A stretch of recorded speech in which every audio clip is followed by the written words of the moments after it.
Good Tuesday morning. Bill Loveridge here with Community Church of Loyalton's Daily Devotion. Today's devotion comes from Ray Stedman. It's simply entitled Courage. First Thessalonians 2, verses 2 through 6. We had previously suffered and been treated outrageously in Philippi, as you know. But with the help of our God, we dared to tell you his gospel in the face of strong opposition.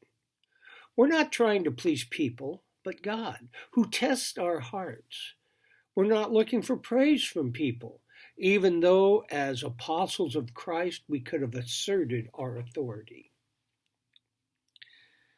When Paul says, we dared to tell you his gospel in the face of strong opposition, he's describing courage. He's understating the case when he says he had suffered in Philippi. Actually, this is one of 3 times when he was beaten with thick rods and thrown into prison.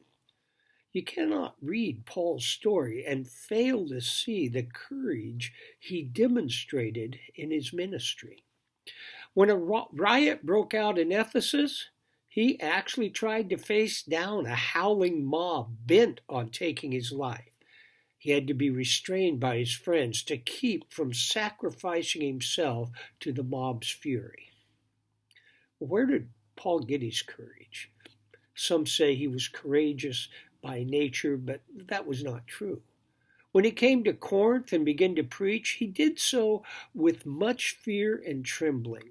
1 Corinthians 2:3. Some of you want to reach out to your fellow workers, feel intimidated by the pagan atmosphere of your workplace. Paul felt that very strongly.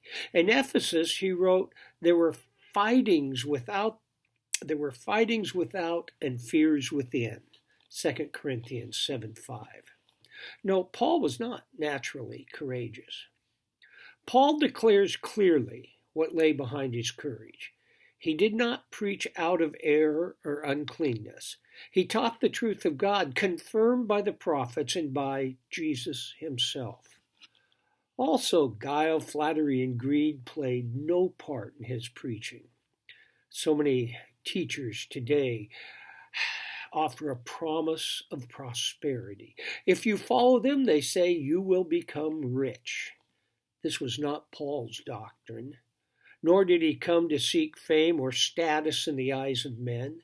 He could have played upon his position as an apostle, but he did not. He did not slant his message, slurring over some of the unpleasant aspects of the truth to appeal to the popular mind. He was honest and faithful, regardless of whether he received any praise or thanks. What then produced this kind of courage? The answer is in verse 4.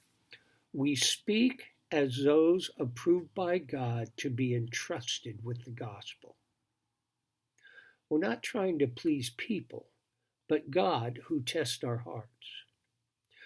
2 things motivated Paul. First, he was grateful for being entrusted with the gospel. He gloried in the fact that God had called him to deliver the message that people desperately needed.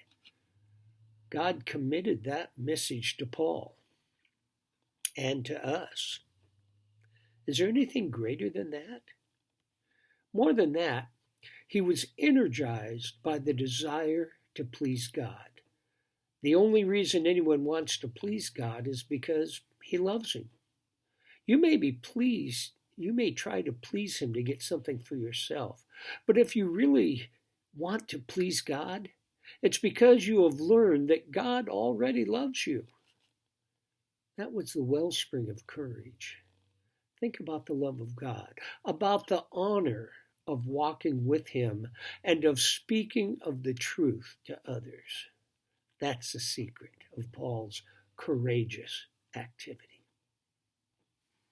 Father, grant me the courage to share the gospel, even amidst strong opposition.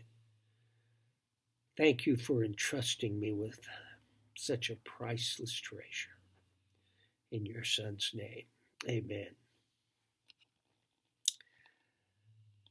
In what ways is God calling you to a life of courage? What's challenging your courage to proclaim the gospel these days? Chew on it a little. Have a grand day. I'll be back tomorrow with another devotion. Be blessed.